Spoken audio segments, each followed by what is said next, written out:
ایک ویلڈ نکاح کو ثابت کرنے کے لیے بھی there are certain elements under the Islamic law جن کے بغیر وہ نکاح invalid ہوگا.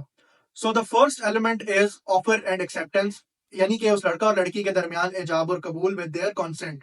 Second is the requirement of witnesses, یعنی کہ دو میل یا پھر ایک میل اور دو فیمیل witnesses جو کہ اس نکاح کی پروسیڈنگ کو خود اپنی آنکھوں سے دیکھیں. اینڈ دا تھرڈ از ڈاور، یعنی کہ حق مہر. حق مہر اسلامی قانون کے تحت خاتون کا وہ گفٹ ہوتا ہے جو کہ مرد اس بیوی کو دیتا ہے جس کو وہ اپنے نکاح میں لے رہا ہو.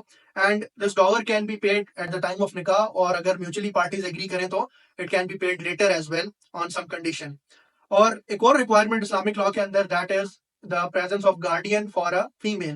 لیکن اس ریکوائرمنٹ کے اوپر مختلف اسلامک اسکول آف تھاٹس کا ڈفرینس رہا ہے. اینڈ اگر ہم اسپیسیفکلی پاکستان کی بات کریں سو پاکستان کے اندر چونکہ حنفی اسکول آف جورسپروڈنس فالو کیا جاتا ہے، سو اس کے مطابق کوئی خاتون جو کہ ایڈلٹ میچور اور سین ہے اس کو گارڈین کی ریکوائرمنٹ نہیں ہے فار اے نکاح. سو اگر کوئی خاتون پاکستان کے اندر اپنا نکاح خود کرنا چاہے so she has the right to do it اگر وہ ایڈلٹ ہے. اینڈ فائنلی جو ایک ریکوائرمنٹ پاکستانی لا نے رکھی ہے for the validity of a nikah in Pakistan, that is the registration before the concerned authorities. Although یہ رجسٹریشن نہ کروانے سے نکاح اٹ سیلف وائڈ نہیں ہو جاتا، but still it is important.